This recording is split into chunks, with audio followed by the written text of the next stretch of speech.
And good morning, everybody. Welcome to the Daily Intimacy. It is Tuesday, May 12th. And as always, I'm really happy to be here with all of you and really excited to have my friend Susan here today to talk about a subject that is important to all of us, relationships and dating and all that good stuff.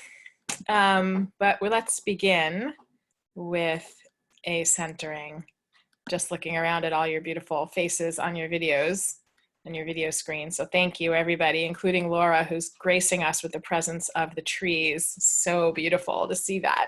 Thank you. So yeah, if you don't have your video on, if you could figure out how to do that, that would be awesome. And some of you I know need to stay in audio, and that's okay too. All right, so I invite you to have a really nice deep breath. Oh, I want to appreciate Neil too for the fire that's going behind you. That's really lovely. Okay, so I invite you to have a breath, a nice deep breath all the way down into the belly. And a big exhale.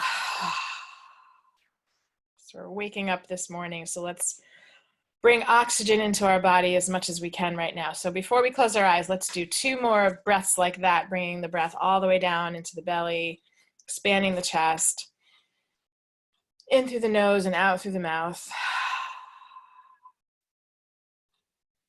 And one more time.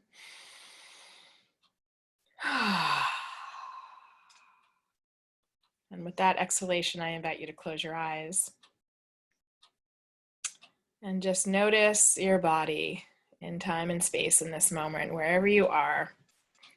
Whether you're outside, standing on the earth, whether you're sitting somewhere or lying down, just waking up, been up for hours. Wherever you are, begin to notice contact between yourself and any other part of your environment. So you might notice the chair beneath you. You might notice the earth or the floor beneath your feet.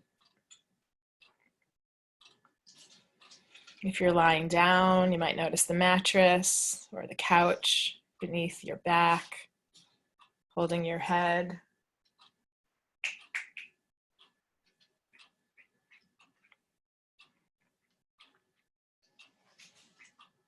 And in your mind's eye,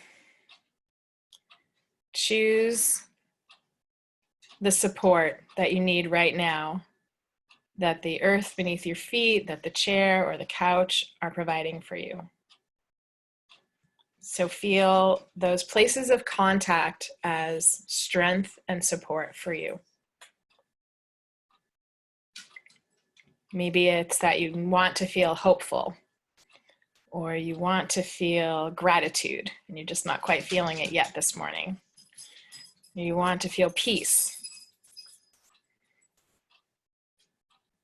So as you're tuning in and staying with that point of contact, feel that point of contact as that which you are wanting in your life right now. Steadiness, security, whatever it is, touch, human touch for those of you that are sheltering in solo. Feel that point of contact as nurturing touch.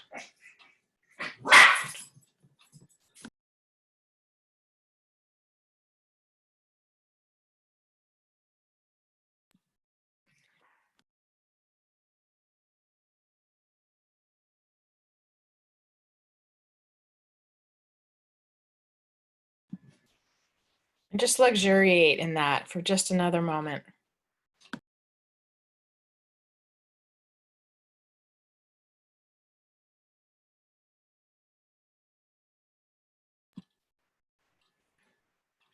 And really breathe it in.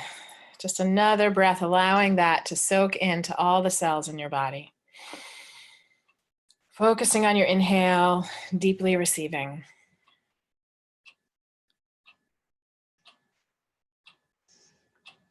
And then gently bringing yourself back to the room that you're in, including the point of contact.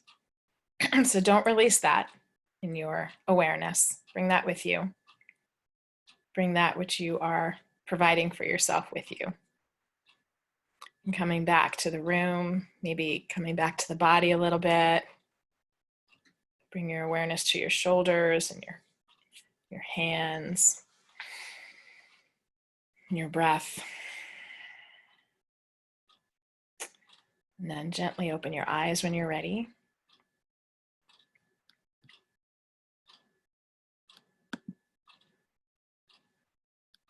And I want to introduce you to my friend Susan. Susan Trotter is our guest today. You unmuted yourself, thank you. Yeah, so I'm really happy to have Susan here. Susan and I have known each other for, I don't know how long now. I'm going to say 4 years, 5 years, 4 years? Probably 5, 6 years now. Yeah. Because Time flies.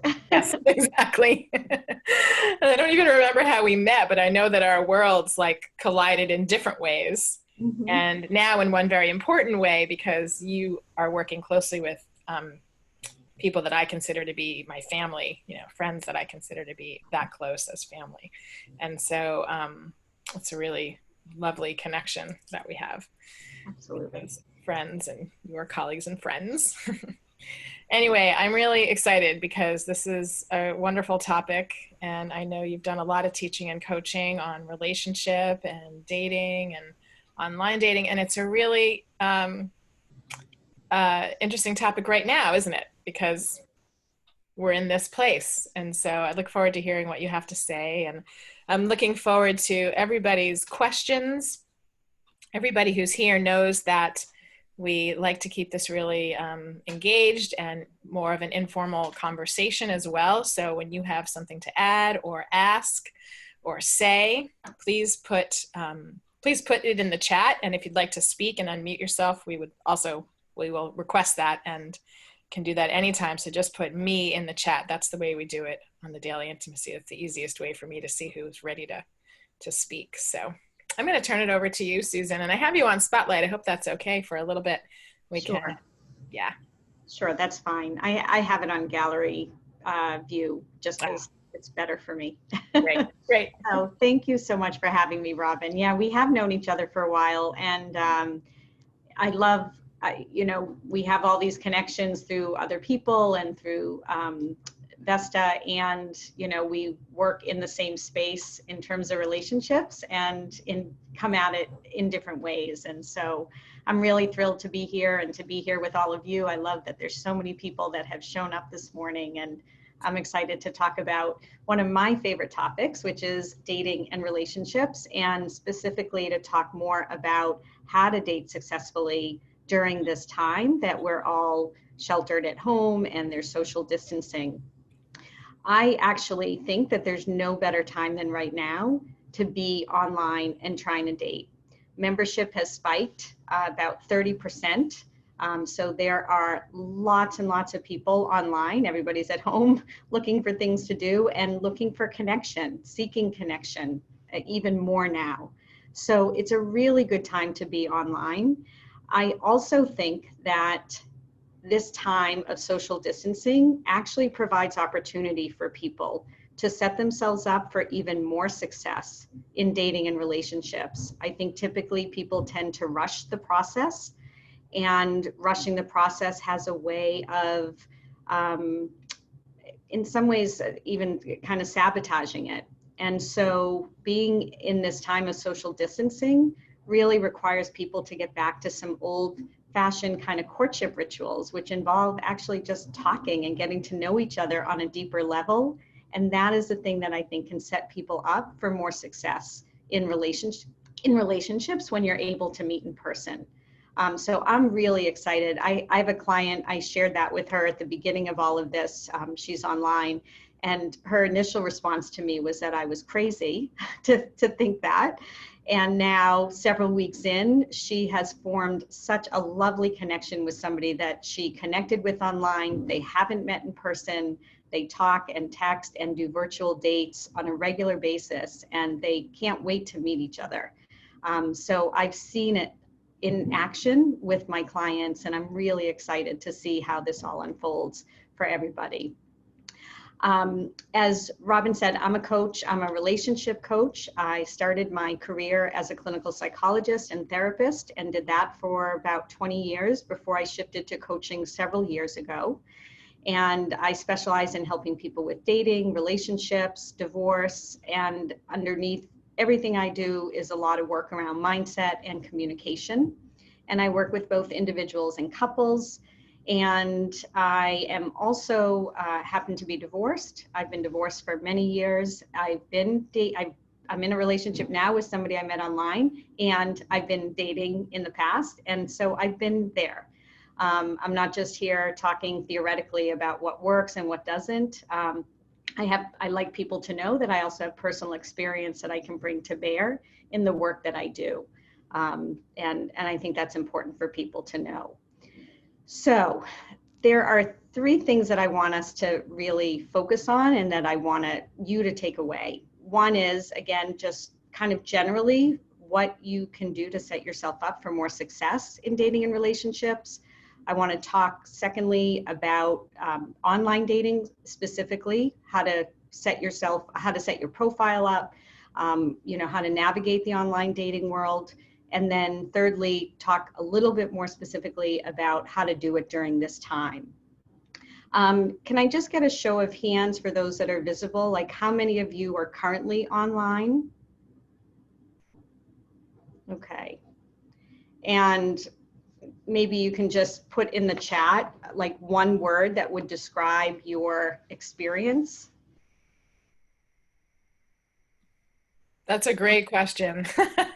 So when I teach, usually in person, I do these dating and relationship workshops, and now I'm doing them as webinars. Usually the responses are negative, mostly. And I see frustrating, flirty. That's a good one. Meh. Okay. I presented this question at one workshop, and the responses went from bad to worse. I think we ended up with nightmare. Okay. So yeah. So most of the responses are on the more negative side, and I know that that's what is people's experience oftentimes. And it's part of why I'm so passionate about doing this work, because I know that it can be different, and I want you to have the tools to know how to do it differently. Okay, so it's really important to understand these pieces. One of the things that I like to start with, many of us grew up with this idea that part of our task in life is to find our soulmate, our person, that one person out of all the billions of people on the planet that we're somehow supposed to be with. That's a lot of pressure to bring into a first date. Imagine if you go into every first date thinking, is this the one? Is this my person? It's a lot of pressure on you, and it's a lot of pressure you are unwittingly putting on your date.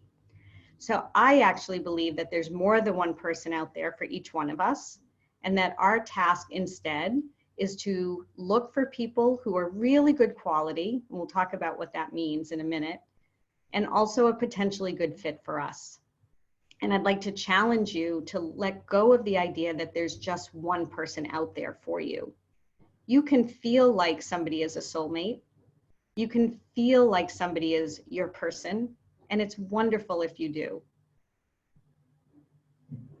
Keep in mind, though, that there is more than one person out there for all of us. And right with that thought, you will ease some of the pressure that you may not even realize you're bringing into this process.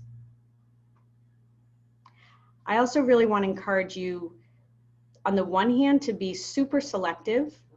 I find that people tend to accept less than what is good for them and less than what they deserve.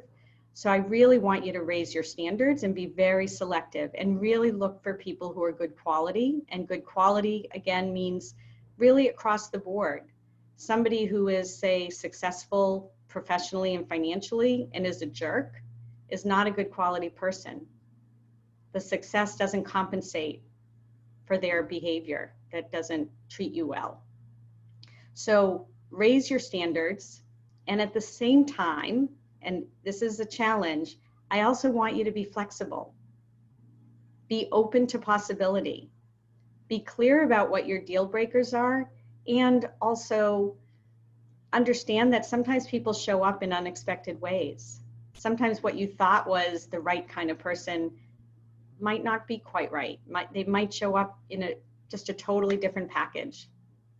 So it's a sweet spot that you want to work toward of, again, being selective and being open to possibility. That really helps you to be more successful in this process as well. There are three really important points I like to emphasize. First is that what we put out into the world is what we get back. When we feel good about ourselves, when we're positive, we are much more likely to attract people who feel good about themselves and are positive as well. And of course, the opposite is true. When we're not in a good place, when we feel negative about ourselves, about relationships, about dating, we tend to attract people who feel the same way, and they may not treat us so well. The second point that's really important is that history tends to repeat itself when we don't work through our issues from the past. And that's part of why the divorce rate actually goes up for second, third, and fourth marriages. It's why people repeat patterns in relationships. I have a friend who was married and divorced twice, and it wasn't until he was going through his second divorce that he realized he basically married the same person twice. 2 different women, 2 different marriages, 4 kids later, 2 from each. Going through his second divorce, that's when he had his aha moment. He had chosen somebody who was just like his first spouse, and he had created the exact same dynamic in the second marriage that he had in his first, and it wasn't one that served him very well.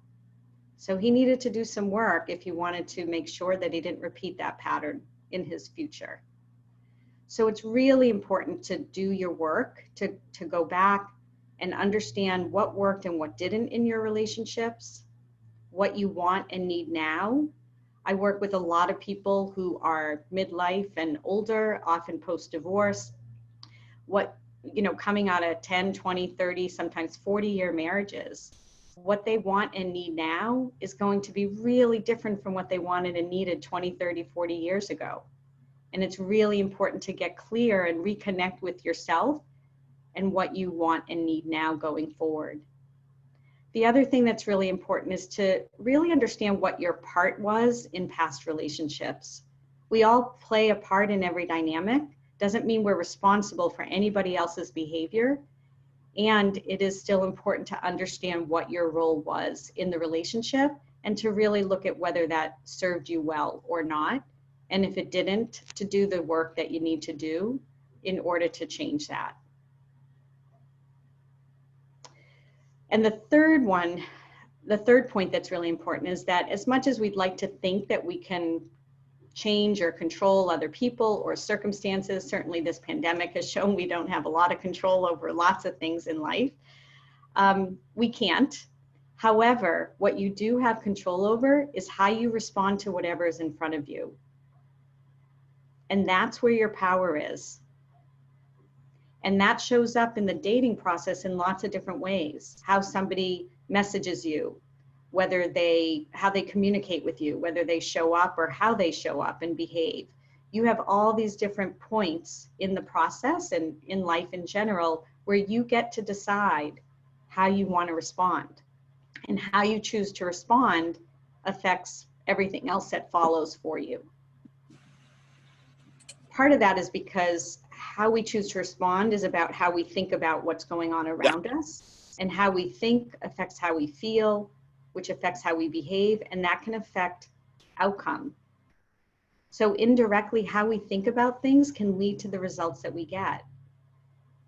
Now think about that for a moment in terms of dating and relationships. How you think about things, how you think about yourself, how you think about dating, relationships, other people, all of it can lead to the results that you might get in this process. That means that how you think is so powerful. And it's really important to be mindful of what your thoughts are and what your automatic thoughts are and what your unconscious thoughts might be, because we all have them. And the more we can be aware of them and really assess what's, again, working for us and what isn't, the better able we are to enter this process more intentionally and openly, and again, set ourselves up for more success with it. I want to stop here for a minute and see if anybody has any questions. I've just shared a lot of information with you. I want to just comment while people are thinking about their questions and putting them in the chat, and or type me so you can unmute. Everything you said is so important, Susan, and some of them really big for me, not only sort of emotional, psychological, but also spiritual concepts. What we put out into the world, we get back. That's huge. And including, like what you just said around mindset and our thoughts, and just noticing what we're actually thinking about meeting a partner, and how my guess is if we asked, and we could ask some of the questions not formed exactly yet, but it's like, what's your just sort of default prediction about whether that's going to happen or not? A lot of people might say, they don't have a positive outlook or a positive opinion about that actually happening. And then that's impacting us, right? So yeah, Absolutely. it's a big topic. Yeah, and part of it, and again, I want to hear other people's questions or comments, but part of why I spend the first part of these workshops really talking more about what you can do to set yourself up to be more successful is because if you have a negative outlook about this process or about yourself, or you rush this process and you go to connect with people too quickly without a lot of information, and you have one bad date or one bad experience after another, that then becomes your lens through which you re-engage in the process. And if your lens is more negative or frustrated or disappointed or whatever it might be in a negative way, and that's how you're now assessing people and engaging in the process, again, it's going to lead to more negative results. So you really want to set yourself up to choose very selectively who you connect with, to really check your mindset. If your experience has been all negative, then it becomes really important to reset yourself and, do some work. And there's lots of different ways to do work. There's professional help, but there's also meditation, there's journaling, there's groups like this. There's so many different ways that you can work on your own mindset and shift it so that it doesn't negatively impact your experience. It starts with us, right? When it comes to relationships. Yes, for sure. I want to jump in about self-love, but I'm actually going to point you to Amy's question and then to Jennifer's comment. Okay. If you can see those in the chat. Amy's question. Can you give some what examples? What role is in a relationship? Yeah. That's a great question. Yes. So I'll give you a personal example. In my, when I was married to somebody who was very comfortable with conflict. And I was someone at the time who was really conflict avoidant. I just like to keep the peace and make everybody happy and just wasn't comfortable with conflict at all. I needed to understand what my conflict avoidance, how my conflict avoidant tendency affected my relationship, because I knew that I didn't want the dynamic that had created in my future relationships. And so I needed to go back and do that work. Like why was I so uncomfortable with conflict? What was that about? And I needed to learn how to get comfortable with it, because conflict is inevitable in relationships. And I needed to learn how to address it and how to respond to it when it came up. And so that's an example of some part. I wasn't responsible for my ex-husband's behavior. However, my difficulty addressing conflict meant that I didn't use my voice, that I kept quiet, and I compromised myself in the name of trying to keep the peace in ways that didn't serve me very well. So that's an example of what a role is in a relationship. really looking at what part you play. And let's see, does that answer your question, Amy? Hopefully. I don't know. She wrote, thank you. We have many roles in each relationship. Okay, great. Yeah. Yes, absolutely. We definitely have many roles. Let me see the other questions. And then Jennifer wrote about working through issues only accessible through therapy. Are there other avenues? I think you might have answered that, but if not, Jennifer, please do unmute. And then she had a comment about finding new people online that are more open and real. I imagine that's true. And the people that have been on for years and years and years might feel, she wrote, jaded. Yeah. But So again, you want to look for the people that are really top quality people across the board. And so if you're connecting primarily with people who are more jaded, or somebody had said something earlier, Elizabeth, about it's hard to find people with a positive mindset and so forth. So similar kind of question. You want to just skip over really those people who aren't in a good place. You know, if they're not in a good place with themselves or about dating, then they're probably not in a good place for you. So you want to be selective and really look for those people who again, the two factors really to look at are quality and potentially a good fit for you.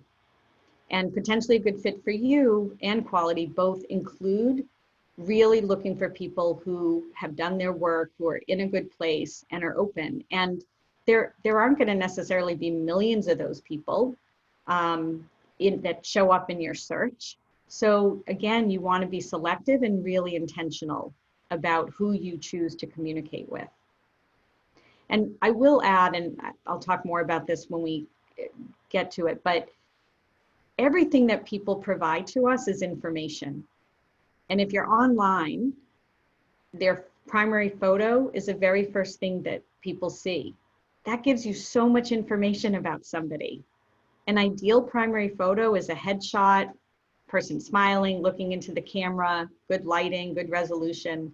That's a good primary photo. If somebody has a primary photo or if they don't have one, or they're off in the distance, or they're wearing sunglasses.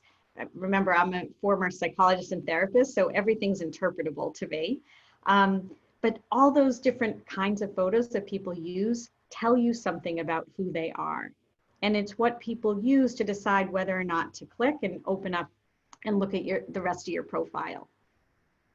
And what people say or don't say is all information. Everything is information, and part of your task in this is to gather all that information to assess whether or not they're good quality, potentially a good fit, and to help you decide whether or not you want to take the next step, which in terms of online dating means reaching out to somebody. that's such a good point, Susan. Yeah. Yeah, I think, I see sometimes people like have filled out some of their profile or, and I don't know, I think sometimes, I think it's just, I think what I'm hearing from you in this moment is like to take all those things really seriously. Because if you're really, really really interested in finding a partner, like for real, right? Then all of those things are important, and you take the time and the effort and put yourself out there in a way that you're communicating how important it is to you that you communicate who you are, accurately and fully enough that somebody can get enough information about you rather than just a sort of haphazard, quickly put something up or. Right. Yeah. Yeah, and to that point, I actually prefer that people be on actual dating websites as opposed to apps for this very reason. I know, even the sites like Match have their own apps. I actually encourage people to go onto their laptop and to log on to the dating sites, because it forces you in some ways to be more intentional versus just being on your phone while you're watching TV and eating dinner and having a glass of wine and swiping left or right. There's no intentionality there. It's just, and it's so easy to just swipe without really thinking about it. When you're on a website, there's opportunity, it's structured so that there's opportunity for people to put in more information. And if they don't, that tells you something about their effort or their readiness. And if they do, then there's more data even more data really for you to use to assess whether or not you want to take that next step with them. That piece is so important, Robyn. I'm glad that you brought that up. Yeah, it's a really good point because there's these, it's funny on one of the, maybe it's Hulu that I've been watching the last couple of days, but there's a lot of advertisements for Bumble right now. Somehow all of a sudden they're doing TV ads.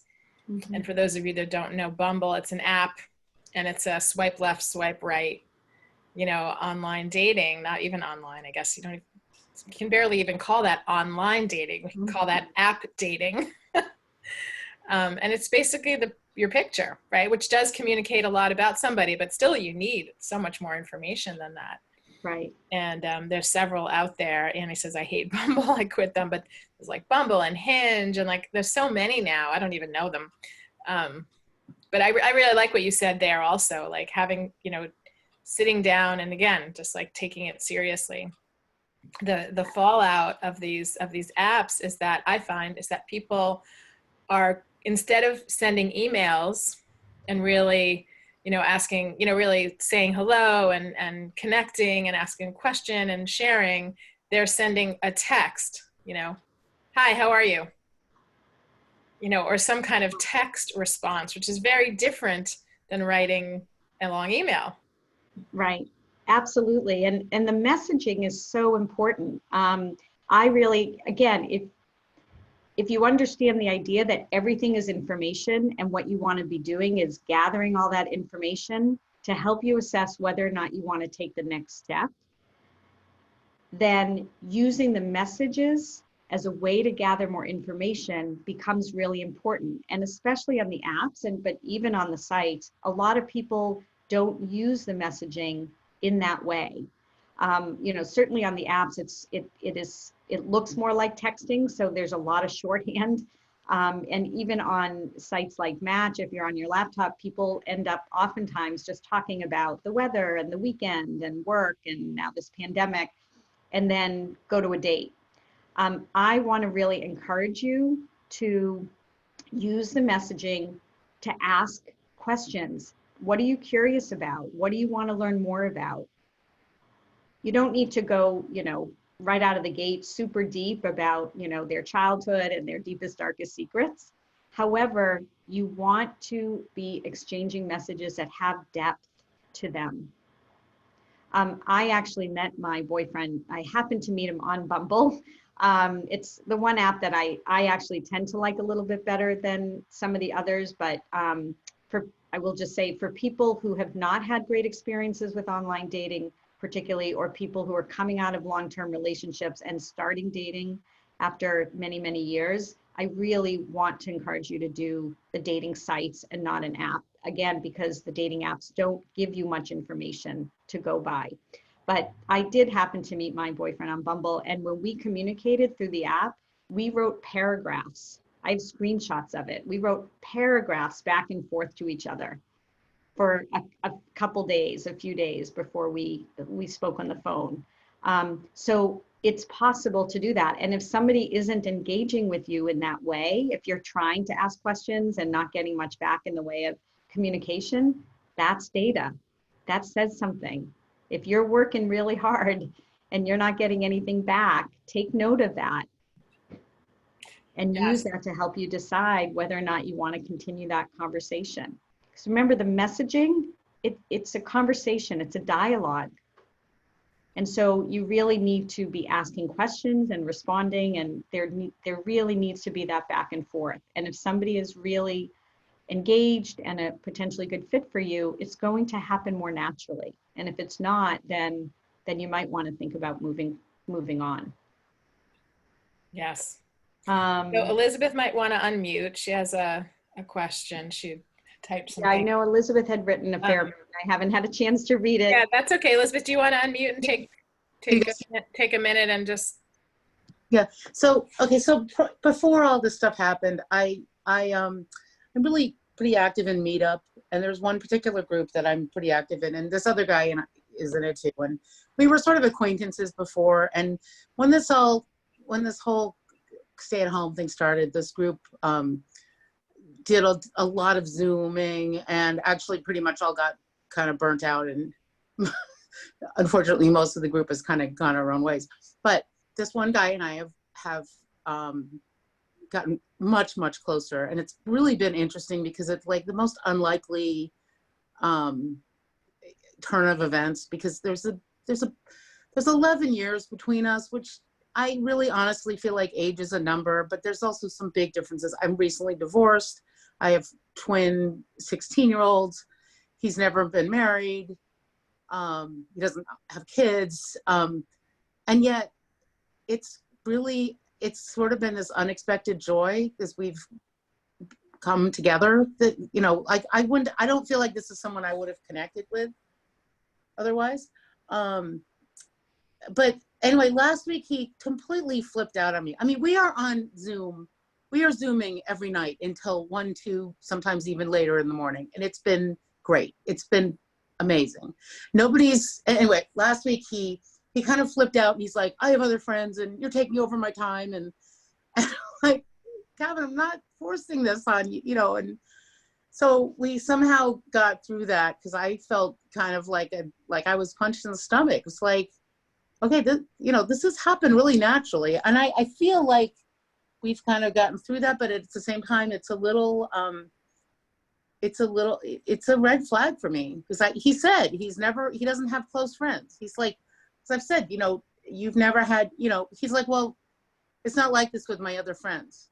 My other friends it's all surfacey. And I'm like, okay, but you know, friendship is like a variety. It's kind of a spectrum. And he says that all of his friendships have only ever been like kind of on the surface. And yeah, that's a huge red flag for me.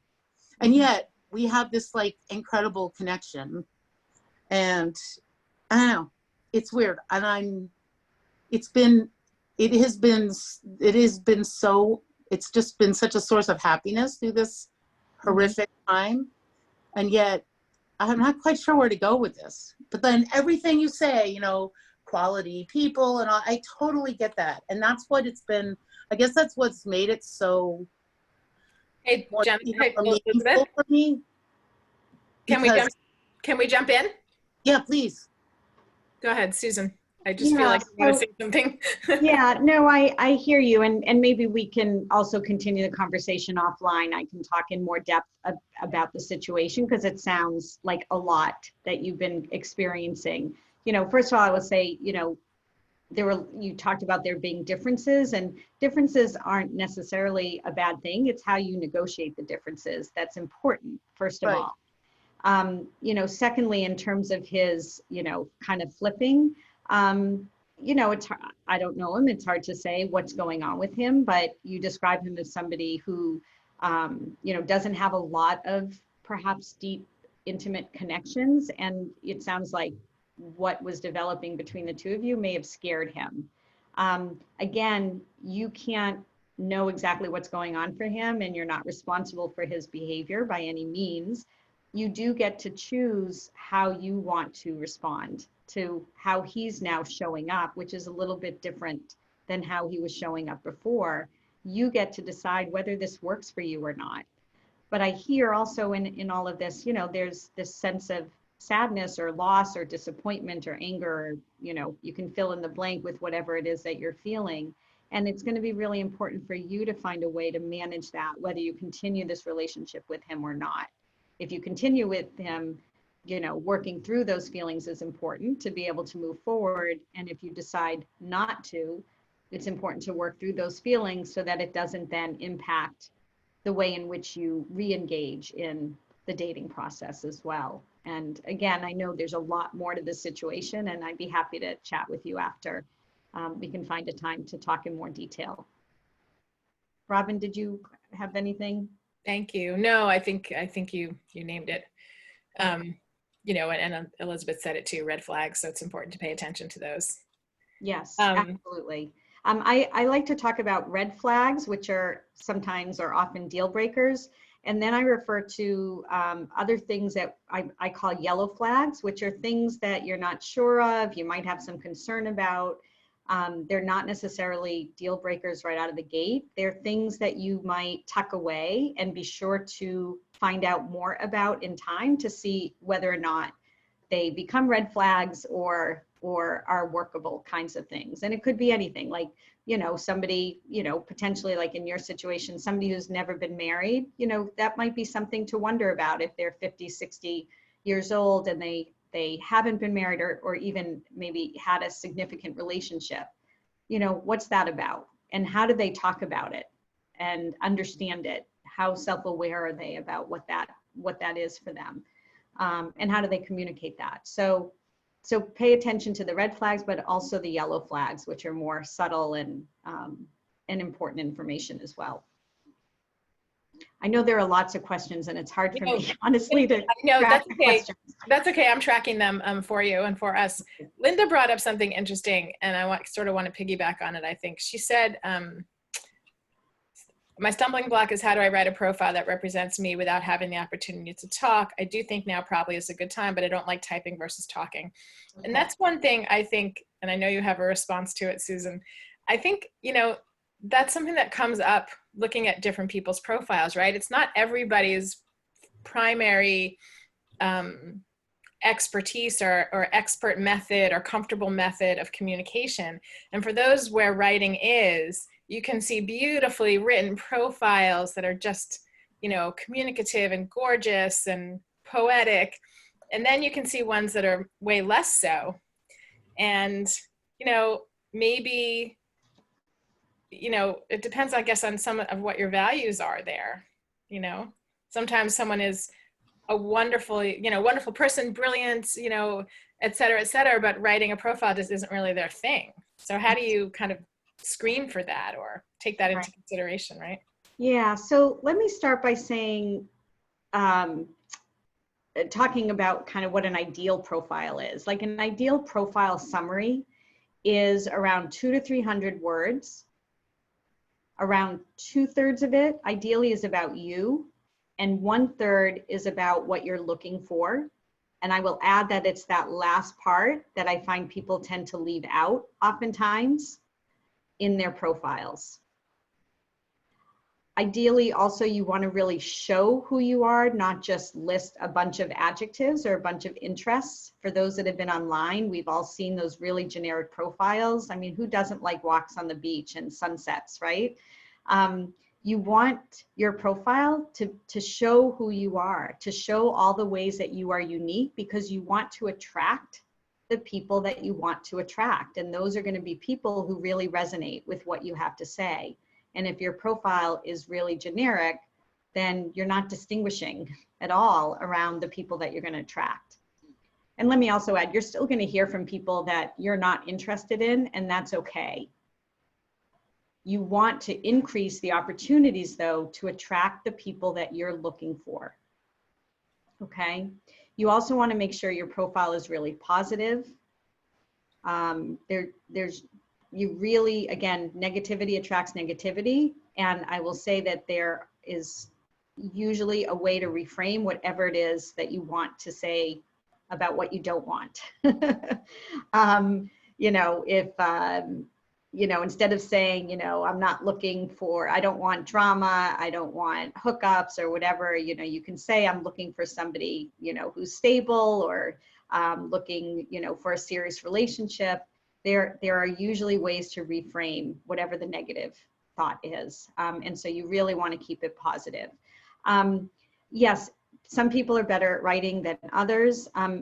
You know, it's really about paying attention to both the content and the process and looking for consistency within the profile. We don't all have to be brilliant writers, but you want a profile that shows that somebody put some effort into it, that shows that they know who they are and what they're looking for, that is positive.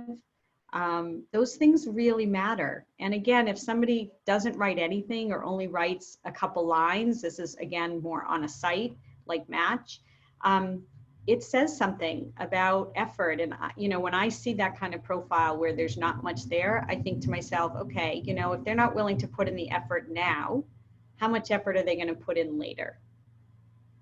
Okay, not being a good writer isn't a good excuse for not putting forth effort. Yes, very good.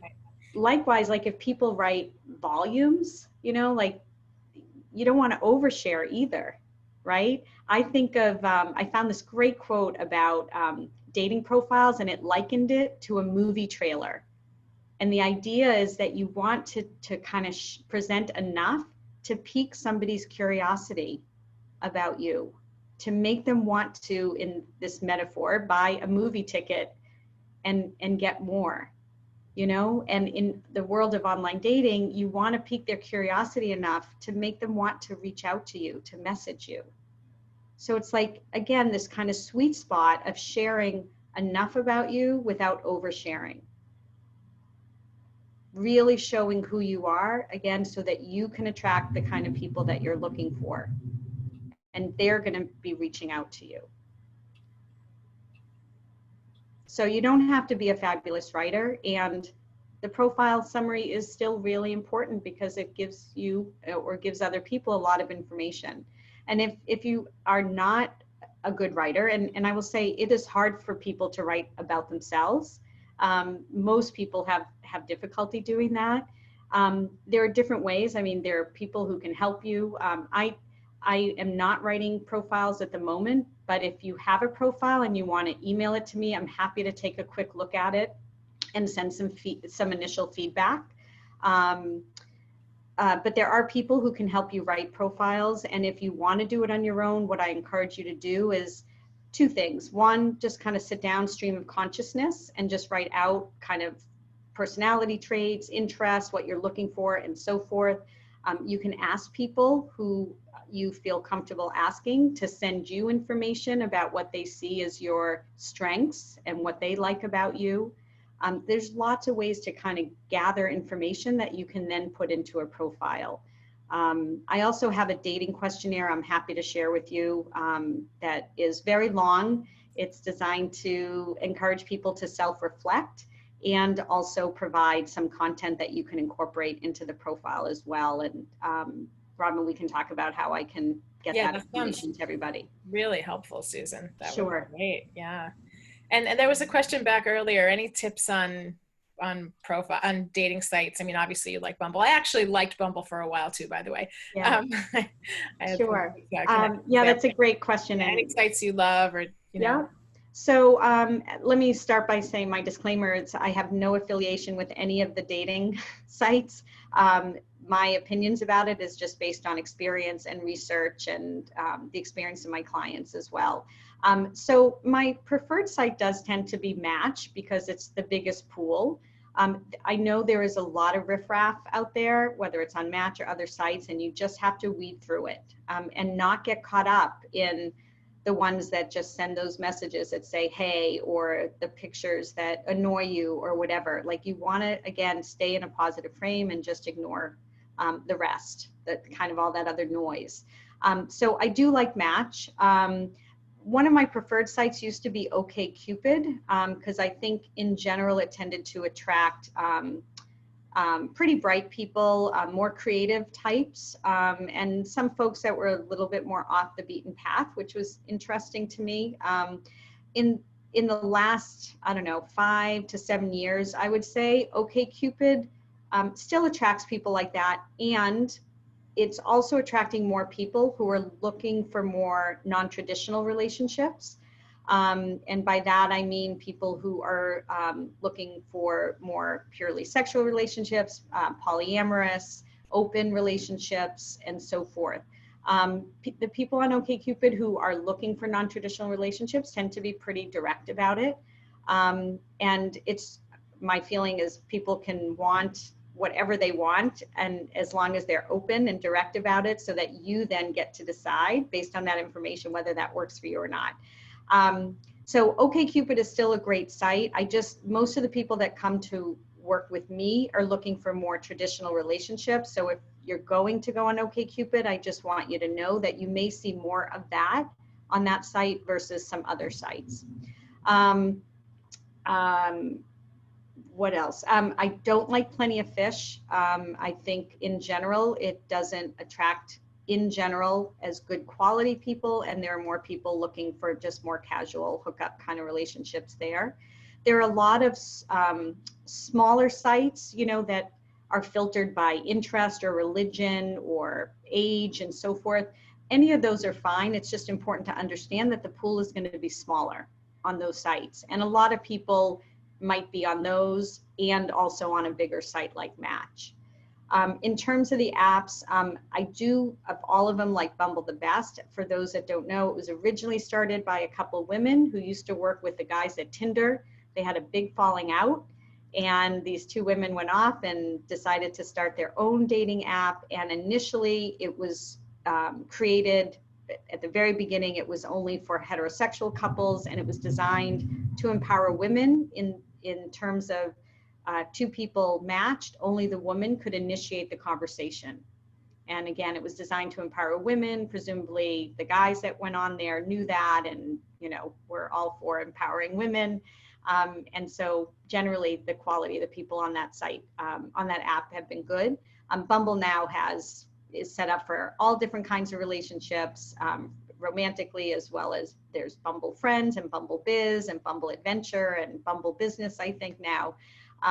But I still do like Bumble. I think it's a decent app. Again, though, if you haven't had a great experience with online dating, or you're just starting it, I really want to encourage you to start with a dating site like Match versus an app, for all the reasons that we talked about earlier. And again, whether you're on an app or not, use the messaging to gather information. That is really, really key here. So I'll stop there for a minute. I know we only have a couple minutes left. Yeah. I see Jennifer asking about Hinge. I actually, I'm in another weekly sort of meeting group that I'm not running, and there's a woman in there who came to one of my talks and went on Hinge, and now is connecting, like you said, texting, phone. Yes. And just really quickly, I know we only have a minute, but I just want to address like dating during this particular time. Again, it's a great time to be online. And the process is still the same, gather the information, assess them, communicate with them. And ideally, like messages, you want to have like what I call a flurry of messages that go back and forth, that have depth and good energy. And some momentum, so really pay attention to how you're feeling as you're communicating with them and how they're responding. Again, not just content, but also the process. If you have a good connection and you've exchanged a bunch of messages, then ideally I recommend that you have a phone call. And then what people are doing is virtual dates. You can still date each other virtually.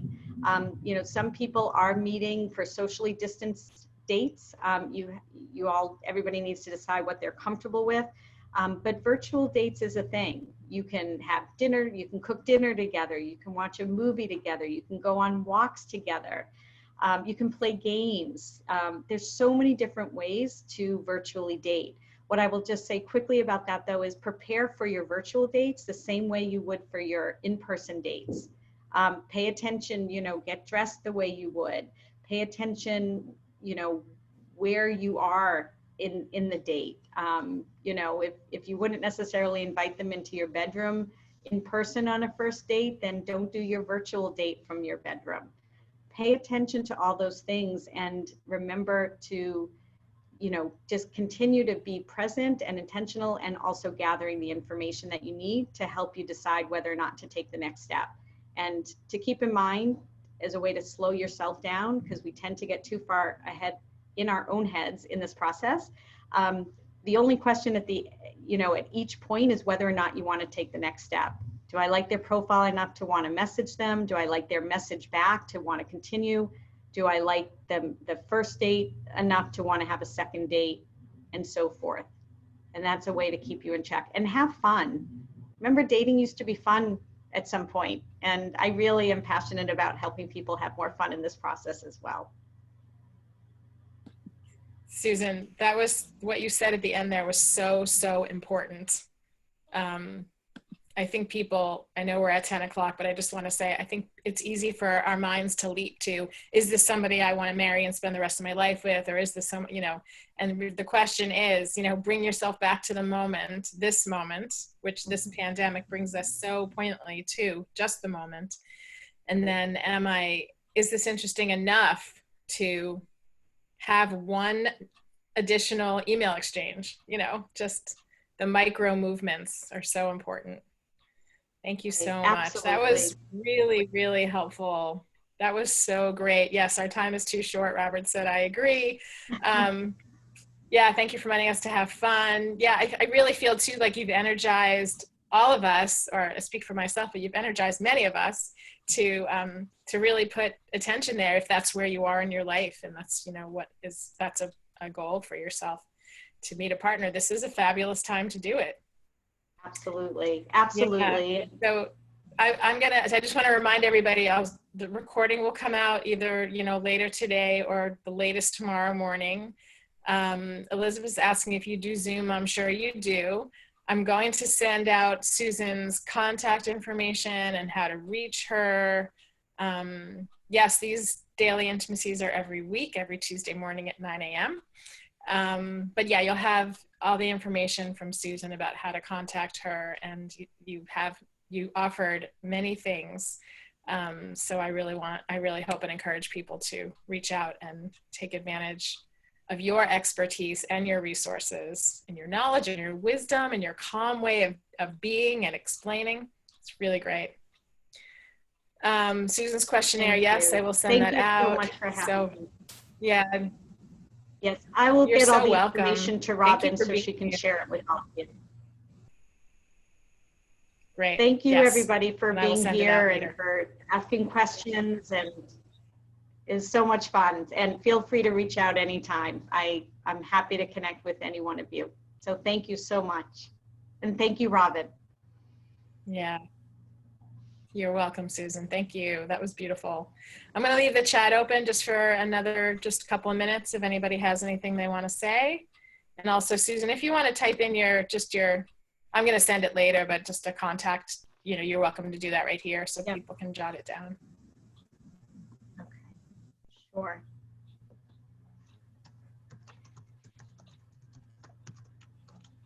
Also, thank you to those who've made donations. You know, I do this for free, and, you know, I'm loving it. So there's no pressure or anything. But if anybody wants to make a donation to the Daily Intimacy, it just helps keep it going. And I appreciate that so much. I hope everybody has a really blessed day today. Thank you for all the lovely comments. Susan's got her email and her phone number in there for you guys to reach out. And I'll be sending more information out, like I said, later.